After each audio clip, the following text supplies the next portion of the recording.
ఏలియా కూడా కర్మేలు కొండ మీదకి అందరినీ రమ్మన్నాడు.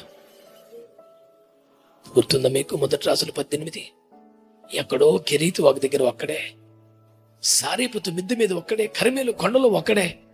సడన్ గా రాజు గారికే రిక్వెస్ట్ పెట్టాడు, అందరినీ తీసుకురండి సార్ ఇక్కడికని.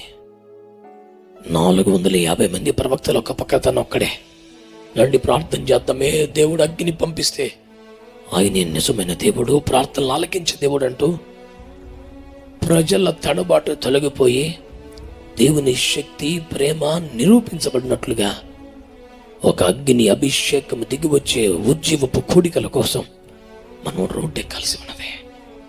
నెంబర్ 1 మన శుద్ధీకరణ ప్రార్థనల కోసం. నెంబర్ 2 కుట్ర చట్టాల కోసం. నెంబర్ 3 కడవరి ఉద్యమం కోసం.